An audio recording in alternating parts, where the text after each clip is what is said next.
So I'm back at the Business Design Centre in Islington, London for Stampex 22, and this time I'm going to do something a little different.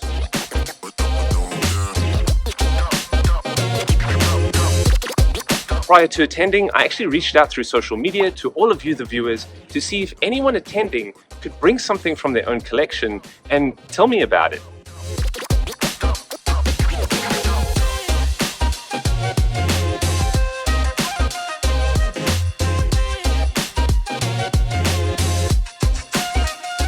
So let's do a little what you got at Stampex for this episode of #Philatelic.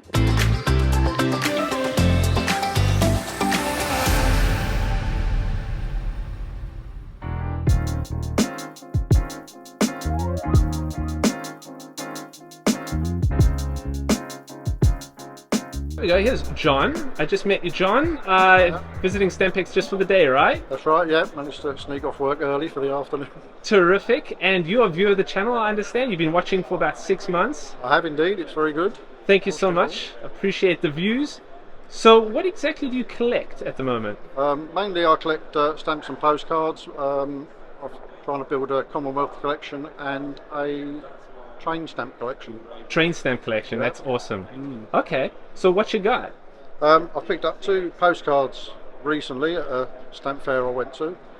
One from, forgive my pronunciation, Yep. It's from Preuveneers, which is a coastal town in Holland. I picked it up because it was sent without any stamps. So it's got 8 D's worth of postage due stamps on the back. That's interesting, and it's a hand stamp, a postage due hand stamp that you can just make out there. Yep. And it's a vacation postcard, from my understanding. It's, yeah, by the looks of it, it's by someone just saying like we're having a nice time on holiday, and I love reading those. I love getting into those. Those are much better when they've been used. Totally. So speaking of having them used, you've got an unused one as well there. I've got an unused one. I picked it up because it had a picture of a train on the front. So that's a match for your collection. Yeah, and unusually had the stamp on the front, and it's from Belgium, and it's actually the stamp is of the same train as on the card. And having looked into it, it was issued on the 29th of September 1956, and I believe it's a commemorative of the Brussels to Luxembourg electrification. That's really interesting. So, but yeah, it's got nothing on it.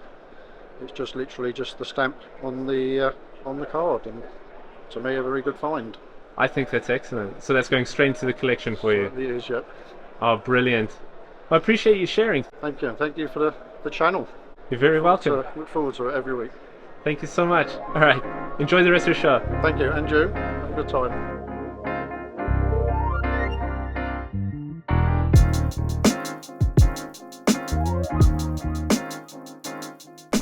All right. Here's Oliver. I met Oliver a year ago.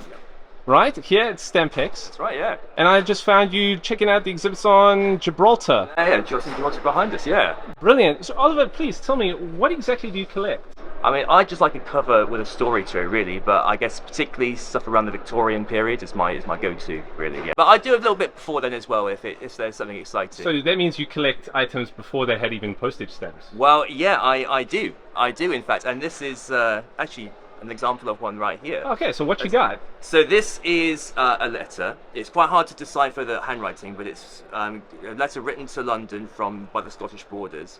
What I think is really interesting about it is the bishop's mark here, where it says postage paid 1840, and the date is the 28th of April, which is just a few days before the penny black came out, 1st of May, and then could be used for postage a few days after that. So I like to think of this as almost like the end of an era. It is. And yeah, all of the stamps we see today is that era that we're living in now.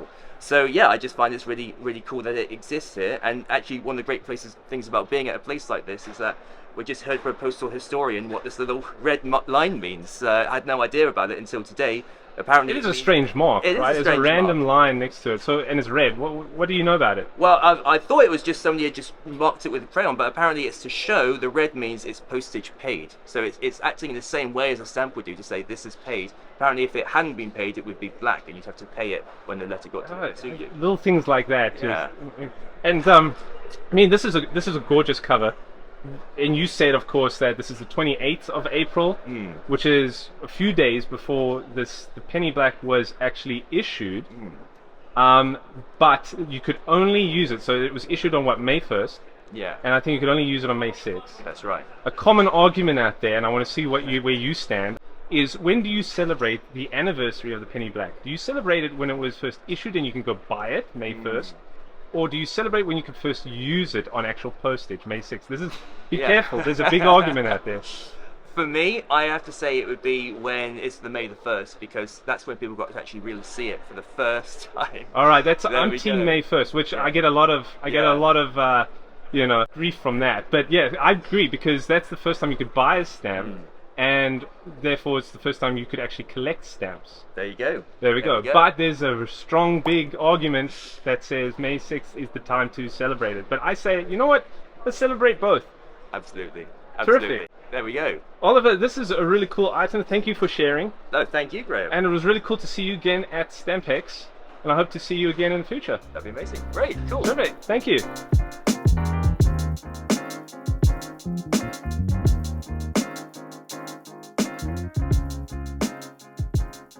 Alright, so I've just come across Christopher, is that right? Yes. Christopher, and you've been watching the channel for some time, is that? Yes, 3 years now. 3 years been watching the channel. What do you collect, Christopher, in general? I collect lots of UK and British stamps such as Machins and colonies like Hong Kong.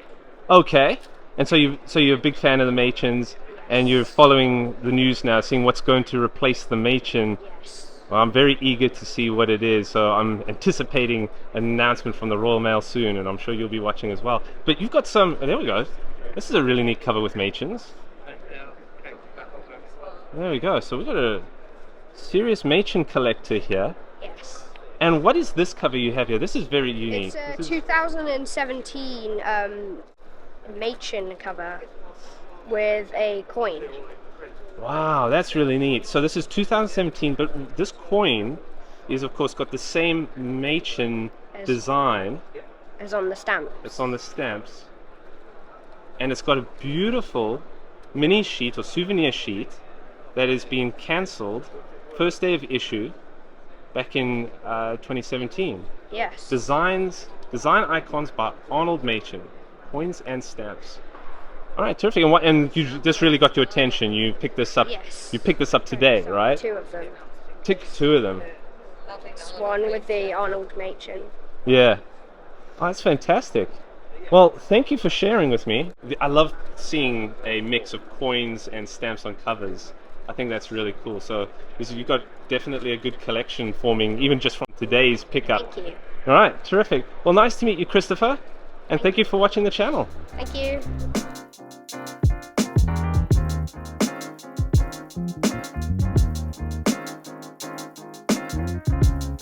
Okay, here's a good friend, Richard from the Richard Philatelic YouTube channel at Stampex. How are you enjoying Stampex, Richard? Yes, great. Always excited about it. Good to see you. And what you got? And a handmade album about island games. Okay. So the island games. Yeah. So my understanding, the island games are a set of sports games that take place between the small islands within. Yes. Like the Olympics, but the mini Olympic. It's like the mini Olympics or like a mini Commonwealth Games kind of thing, but it's islands that Yes. span across Europe. Islands in Europe and on the Atlantic Sea and Caribbean Sea. Okay. Yeah. You can see it's the list of the games. Here are the host nations. Yep. And the first ever stamps was issued in 1989. When did the game start though? In 1985. So the first games were in 1985, and they Right. happen every 2 years. you said? Yes, and the first one happens on the Isle of Man, but the Isle of Man never issued stamps. So Oh, so that's one of the I- countries, or no, one I of don't the know why. one of the islands that hasn't issued stamps. Okay, so Isle of Man, Yeah. but that's where the first one was. That's 1989, By and you're Sarah starting to Islands. create that. You created the album pages yourself. yeah, and I think I got all the stamps. Yes, You have all that. of the stamps that have been issued about the island games. Yeah, I think. So it's an achievable collection to make. And Gibraltar is the only participant who is not an island. it's a peninsula. Okay. That's an interesting fact. So, and 1907 Jersey, and 2003. So is that a book? Yeah. Can you open Actually, I got it from the last Stampex. that? Okay. That's the presentation pack. Okay. Guernsey, and then 2009, Åland Island. Åland. So Åland is in it. Yeah, only one stamp. Very good. And from 2015, they started to issue more. There we go. That's all the sports. It's by Jersey, and the last game, also the last issue by Gibraltar, also lot of stamps. Now, a couple of things. You made a video about the island games, is that right? Yeah. Okay, so we can go check that out on your YouTube channel to learn more. And when's the next game? 2023 in Guernsey. 2023 in Guernsey. Yeah. Are you going to go? Yes, I will.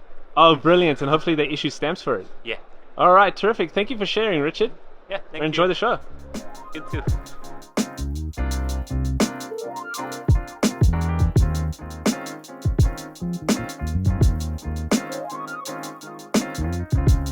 Alright, so I'm really excited to meet Todd. Todd has a strong presence online in the online philatelic community. Right, Todd, you're on Twitter? Twitter and Instagram with Boston Philatelic. Boston Philatelic. So it's at BPS stamps typically, I see. And Boston Philatelic on Instagram. On Instagram. Yep. Terrific. And you post a lot of great content. One thing I always see from you though is squirrel stuff. Lots of squirrels. Squirrel stamps. Is that a theme that you collect? It is a theme I collect. I actually was collecting other squirrel things like little figurines, and I came across the little Tanatuva Ooh, what you got? squirrel stamp from 1935. And that set me off and running, and that's pretty much been my theme ever since. It's the first squirrel stamp that I've ever found, the earliest one. Is that the earliest? That is the earliest one. And you've been, as a result of this, you've actually been finding a lot more squirrel stamps than a typical checklist may carry, right? I have. I mean, everywhere from Africa to the UK, there's squirrel stamps from Singapore and Japan. Oh, that's terrific. So you've got quite a collection. Quite a collection. I just got to organize it now. Yeah, that's the best part. Yeah. Okay, terrific. Are there any other collecting interests you may have? Yeah, I collect modern Singapore, and I just started collecting straight settlements. I still don't. I've got a few that I picked up on this trip, and I'm just trying to learn more about it so I can get the right ones. Yeah, I think I saw a picture you posted on Twitter or something about. Yeah, of the haul. Yeah, exactly. I had to take the $1,100 stamp back out of the envelope because that was an oops. I thought it was like 100. No. No, but it's great to see that you've actually been. So you've actually been at Stampex for what, 2 days? 2 days. My wife and I came up. We've been enjoying London and enjoying the show. Right, and if you haven't got the clue yet, you're from Boston. We're from Boston. Yes. All right, we are from terrific. Boston. Well, you know what's interesting is that there's a theme or a thematic guy There is. out there somewhere. Have you visited him? No, yet? I was looking at the straight settlement, the Commonwealth stuff. Oh, so you've been doing that, but you haven't Yeah. been pursuing the squirrels, not the yet. hardcore squirrel stuff. Okay, let's go. Let's go check it out. Let's see if he has squirrel stamps. All right, cool.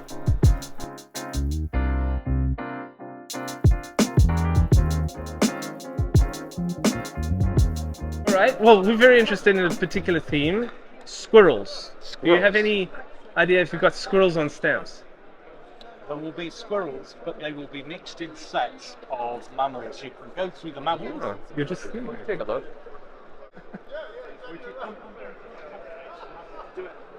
Have you ever seen that one before? Look at that. I do not have that one. Have we already found one that we Trouble haven't? is, trouble is you buy the set, Got it. Yeah. How much is the set? £8.30. Okay. But that's one you. That's don't one I have. don't have, so we're probably going to buy that anyways. Albanian squirrels. All I right. now have I will have an Albanian. All right. Success on the first few pages. That one. All right. Pandora. So I'm going to leave you, Todd, but you keep paging All through right, that thank whole you. book of mammals.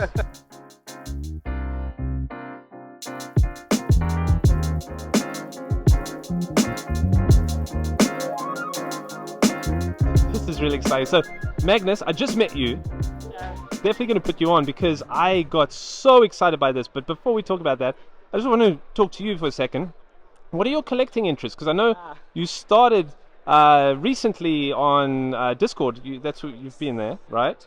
So what are you collecting? My collecting interest has always been Ukraine quite appropriately. Oh, wow. I did a video on it a few months ago. Yeah. And it's, of course, very relevant at the moment, but not for the right reasons. Right. I started collecting Ukraine quite by accident. I came across one of the very early stamps. I actually have one frame display over the other side of the room on Ukraine's first issue, which was what got me into it, and I then came to university to study Ukrainian history, and it's, consumed my whole life. So it's not just my collecting interest, it's my sort of just historical general interest as well. So yeah. Oh, brilliant. So then how long have you been collecting? I started from the age of 8 or 9, I can't quite remember. Okay. My granny started me off with it, and I had, the early album, as everyone did, bought my, first set of little packet of stamps, stuck them in. I took a break from it for a wee bit, and then I came back once I was doing my Duke of Edinburgh Awards, because I did that as one of the sections of that. So I had a revived interest then, and I've been doing it ever since. Okay, and speaking of family, you have a family connection to a piece of a really cool postal history that I've just recently explored. Can you show us what you got? Yes, so this is a quite nice philatelic card from the 1924 Mount Everest expedition. Right. Not exhibition, we're at an exhibition, this is an expedition. But it's sent to my great-great-great uncle, George Campbell, and it was part of a scheme where before they went off to to climb Mount Everest, or to try climb Mount Everest in 1924, they asked for sort of donations and what's the actual word I'm looking for? Funds. And one of the ways they did this was by selling the opportunity that you could have a cover sent back from the glacier base camp at Rongbuk. I think that's how you pronounce it. Yeah. And this is one of them. It's quite nice because it's got a Cinderella on it depicting Mount Everest, and I believe it is the earliest stamp, although albeit a Cinderella, to depict Mount Everest.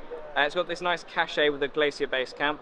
It's got a slogan cancellation for the British Empire exhibition from 1924, which I believe is one of the earliest slogan cancels. It has my nice family history attached to it. But then what I quite like is if you turn it over to the back, it's got this sort of printed display with the signatures of some of the explorers and a picture of the mountain from the base camp. But at the bottom it says here that they were going to show a film of this great exploit at the Scala Theatre in London in November 1924. Now, it's interesting because they did go ahead with this, although the expedition was marred with tragedy. 2 of the climbers perished while it's believed on the way up to the summit rather than coming back down. Right. It caused a bit of debate over the years. But what I do like is that this, when they did come and show it at the theatre, there was a scandal which broke out at the time because they had a number of Tibetan monks come back with them and basically performed before they showed the film. However, this wasn't mandated and allowed by the Dalai Lama, and it caused quite a bit of a scandal which became known as the Affair of the Dancing Lamas, which is just a wonderful name for a political scandal. Affair of the Dancing Lamas, okay. But what I believe it meant was that the Dalai Lama didn't allow the British to come back and try another attempt at climbing Mount Everest for a number of years after this because of the problems caused with the scandal. And at that time, the only way to get up Everest was through Tibet, right? Nepal was closed, so that's a bit of a shame then. But it makes this item. There's a lot of history just packed brilliant. into one bit of. It's got a personal connection for me. Yeah. It was sent to my great uncle, who gave it to my great granddad, who was the stamp collector, and I now have his albums at home. He gave it to my granny, who is the one who got me started stamp collecting, and she's given it to me. Oh, that's brilliant. It's very important to me, and it's passed down through the family. Lovely item as well. I'm so happy that you stopped me and showed me this, because like I said, I've just recently learned about this and produced a video about Nepal and mountain expedition mail there, and then you waved this in front of me and I couldn't believe it, because I'd never actually seen one of these stamps up close. So this has been really great. Magnus, thank you so much for sharing. It was a pleasure. I'm glad it sparked joy. Yeah, absolutely. And enjoy the rest of Stampex while you're here. You too. Thank you.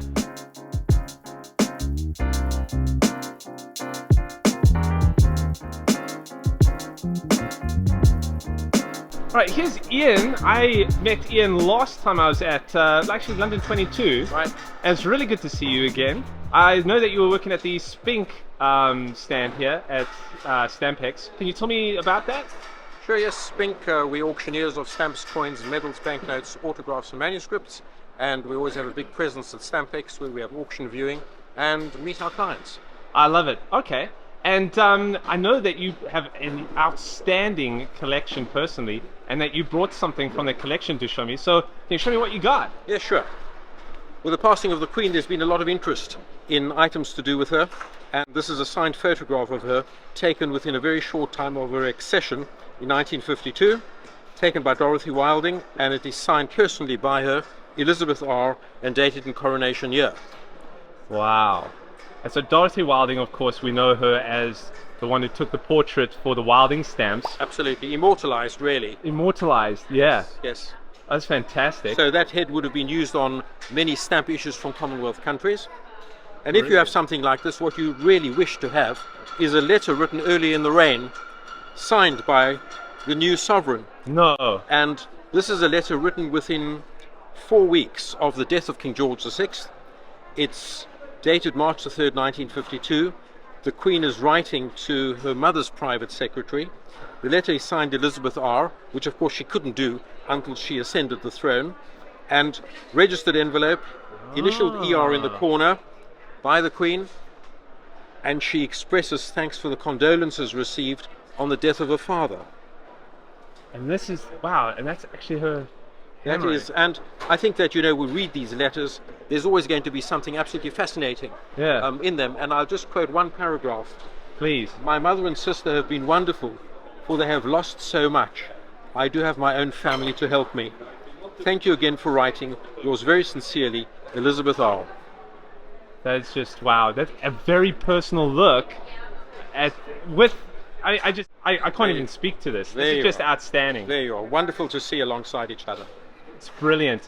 Ian, you always have some of the coolest stuff. I really appreciate you sharing. Graham. Thank you so much. Thank you. Bye. Good luck. Bye.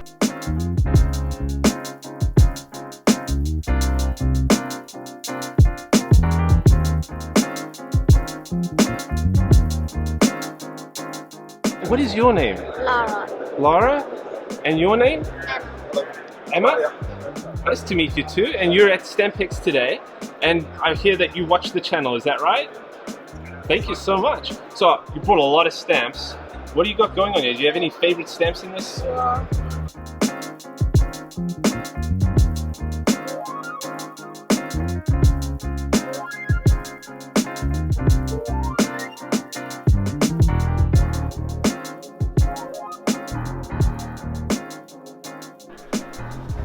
Now, I hear that you've watched one of my episodes about chess, is that right?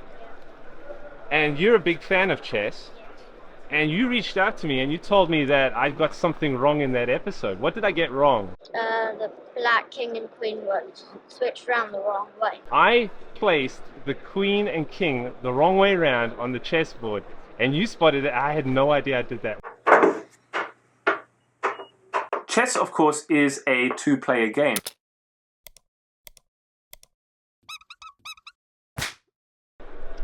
Oh, so what's your name?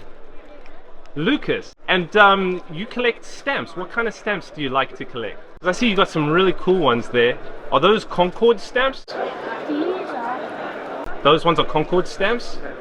What's this sheet? This is military aircraft? That's. I like this one because he got the blackbird and that. What's this one called? This one. Yeah, what's that? The blackbird. It's a blackbird? Yeah. Oh, that's really neat. Emma, you drew this rhino for me. I love it. And you gave me some suggestions of topics to look into the future. Family asset. I definitely will be taking a look at these and considering them.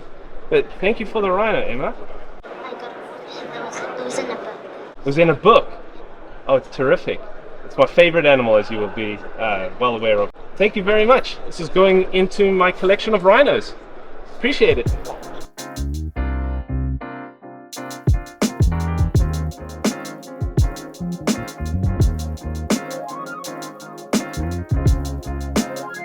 So these are athletes, right? Yep. And this is your prime type of collection, right? You love to collect athletes, specifically winter athletes, I think? Yeah, that's what I've been specialising on, but I am expanding out into other areas as I go. Terrific. And so you get their signatures, and in several cases it's a personalised stamp, Yeah, which just adds to the Yeah. philatelic component of Yeah. it all. it's really cool actually. Very good. So how many in total do you have right now? I think I've got over 200. You have over 200? Oh, that's fantastic. And you're not biased towards any particular country's athletes. These are worldwide athletes. Anyone, Everybody I can contact really. anyone that you can contact. I guess that's the key thing, right? And do you have a hard time with it, or is it really easy to do that? Well, there will be a certain amount of people who don't get back to you, so it's always a bit of a. Okay. So sometimes it's a bit of a guess who's going to get back to you or not. But some athletes will actually advertise that they'll send cards out to you. Yeah. So this is a great way to combine two hobbies. Is Yeah, that right? So you have exactly. this strong interest in sports and capturing signatures, autographs, and then the world of philately and getting covers and so on. So it's always cool if you get a stamp on there as well. I mean, a lot of them have like the sticky labels, but when you get a stamp, it's like, yeah. It's like double points. Yes. So then you send off a request, and you send off a lot of requests, I'm sure.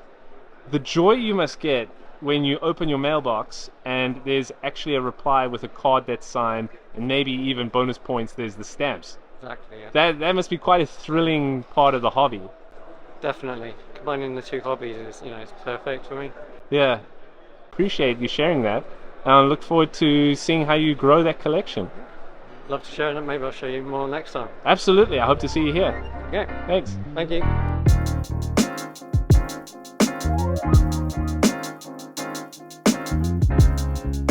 All right, George from Stanley Gibbons. How you doing, George?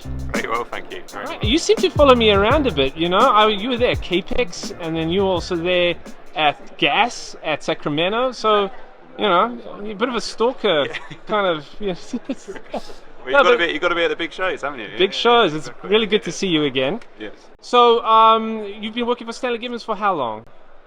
With a small interruption of 2 years, 10 years. So it's all I've ever done, really. So I first went into Stanley Gibbons when I was 14 to ask for a job. 14? Yes. Oh, that's brilliant. So, okay. Yeah. Right on the Strand. Yes, absolutely. And what do you specialise in right now? It's the Commonwealth, right? Yeah, so my department does Commonwealth stamps. So we do retail and auction. So, yeah. And that basically also includes the big boy, right? Oh, yeah. The 1 cent magenta. The 1 cent magenta. Yeah, no, I like panicking the management by moving it. Yeah. Having it in my tweezers. Okay. And you've been in a few other YouTube videos out there about the magenta. Yes. So yeah. I'll link those in the video description. The Tom Scott one's really good, actually. He did a really good job of explaining why it's important. Yeah. Why it's important, and he got millions of views, so it was really good. And he's not a philatelist either, so I was really impressed just with the quality of his yeah, operation. I was really good. I was a big fan of that video. Yeah. So absolutely. tell me what you got. Well, we've got something very exciting. So stamps is all I've ever done, but this is one of my favourite things we've ever had. This is an artist's essay for a revenue stamp from British Guyana. It's a summary jurisdiction stamp, but what's absolutely incredible at this, and you'll see in the detail, it's all hand painted. All the detail is hand painted to an just extraordinarily intricate degree. So it must have literally been done with a single hair brush. And then you can see the full design process here. So it's so small. How on earth do you hand paint that? It's literally stamp sized, and it says "Sketch for approval.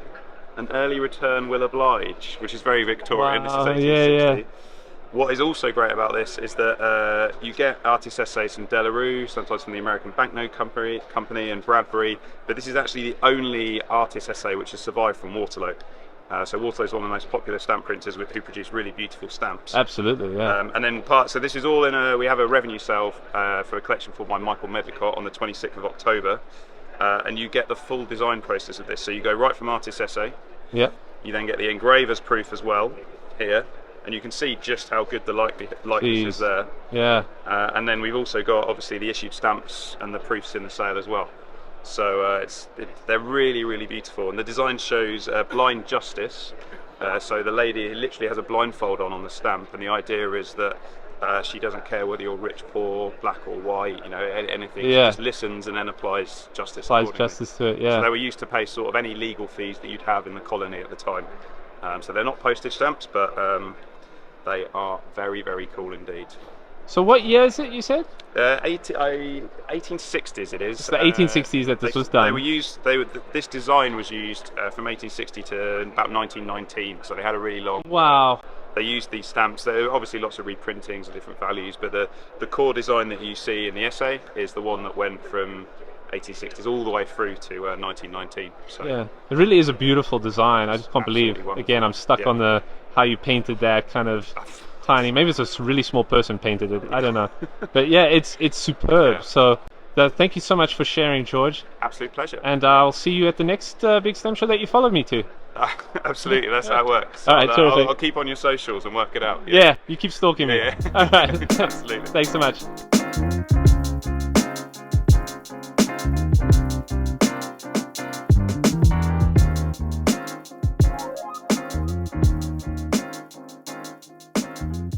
Hey Ralph, it's good to see you at Stampex. Nice to see you, Graham, yeah. And you're a volunteer for Stamp Active. Can you tell me about that? Yeah, sure. I'm the development officer for Stamp Active. Stamp Active Network is the umbrella organisation that coordinates all youth philately activities in the UK.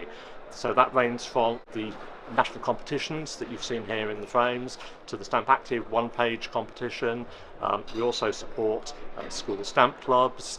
We have our own postal club that anybody in the UK aged between 5 and 19 can join.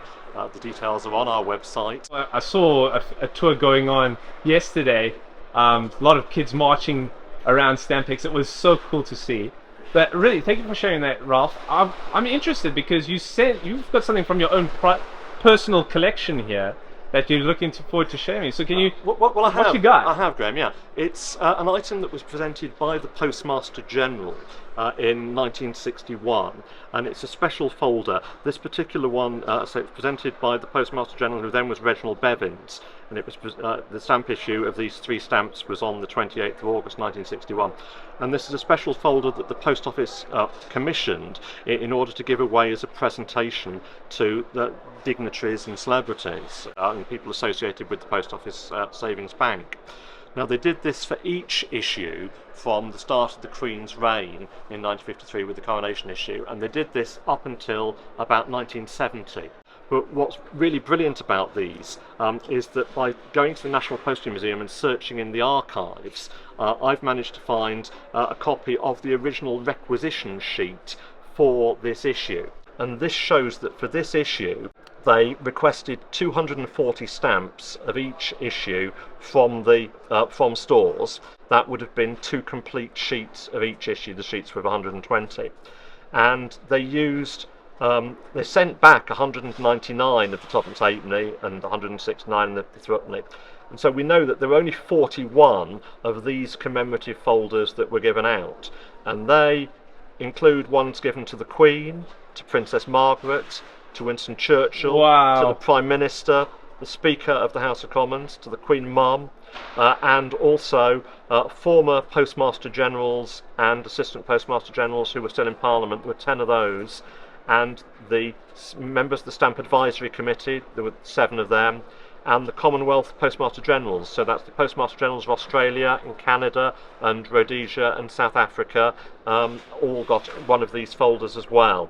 And they were all sent by ordinary post. So even the Queen's copy of this folder was sent with a covering letter, but it's been sent with a threepenny stamp under ordinary post to Buckingham Palace, and the ones that were sent overseas were sent with a 1 and 6 stamp. So it's all here on the inventory. So these are super rare because they were only in these people's collections. So this pack has come from one of these 41 recipients on the list.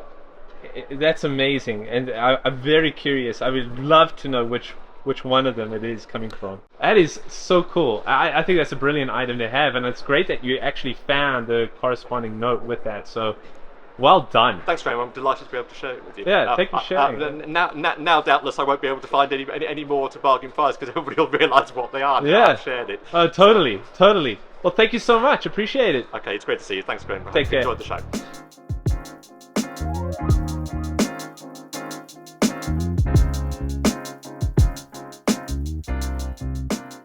Hey Jack. Hello.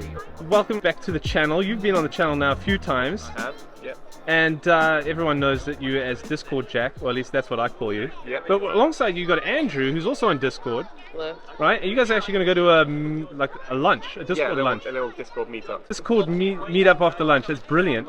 Andrew, you're on social media, right? Yes, Turngren _Phila, Phila. Okay, great. And you actually do blogs, right? Yeah, I have a website that I've just been kind of writing for my own entertainment, basically. And Yeah. It's turngrenphilately.com. All right, I'm going to link that up. Also, love the shirt. This is my stamp collecting shirt. Thank you.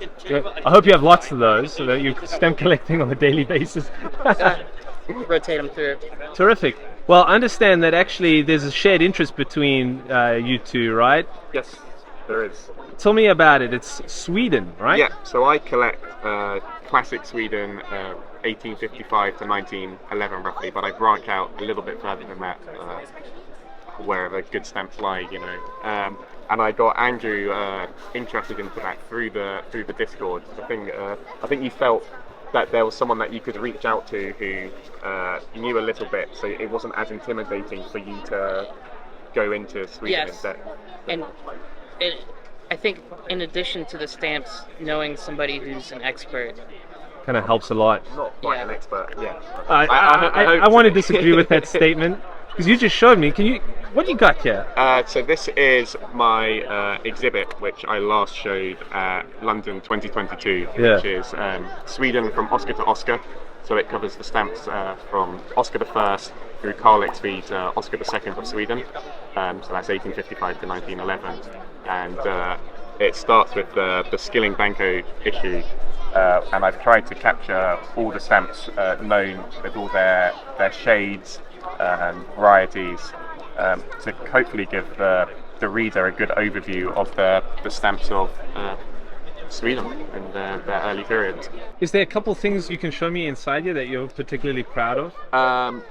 Yeah, let's go through. So quite a nice cover from Sweden, from Gothenburg to France. And what was quite funny about it when I saw it, I looked in the catalogue, it said one cover known with this combination, and through a bit more research I found another cover and another cover. I spoke to a collector in Sweden who's just written a book recently on postal rates and their combinations, and he was just like, I'm sorry Jack, there's 7 known with this one, yours makes an 8. So it's interesting to see how through research you can make improvements to the catalogue. Yeah, because because you're out there pretty much doing the research as well for the catalogue. You stumble upon stuff that you need to raise awareness of, right? Well, there's that great quote which is Philatelic starts where the catalogue ends. Yes, I love that. This cover is interesting. I mean, one, it's very appealing.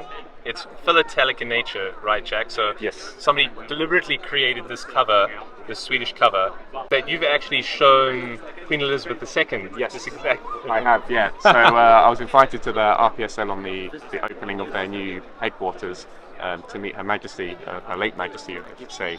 And this was an item that I brought to show her, just for how wonderful and colourful it is. And so you showed this to her, and what did she say anything to you? She took interest in it because I think she very distantly related to King Oscar II, and she liked the bright colours. Okay. It's very well known for wearing bright colours herself. Yeah. So when I spoke to her, she was just like, as a collector, how available are these stamps to get? Are they hard to come by? And I said, Your Majesty, there's a lot of availability. There's a lot of stamps on the market, but unfortunately they're a little bit out of my price point. And she just giggled and to herself and carried on. Yeah, like, I could afford it though. Jack, thank you so much for sharing. Of course, I am a big fan of Discord, and of course you're creating a community in Discord. So I'm going to, again, encourage everyone watching to go ahead and sign up for it. Link will be in the description. It was really cool meeting the two of you. Awesome. Thank you. Cheers. Cheers. It was really great meeting all of you that attended Stampex and looking at the wonderful items that were shown. I have placed links and notes to everything discussed in the video in the description below, so check them out. And if you enjoyed this episode, please hit that like button and subscribe. As always, thank you for watching and happy exploring.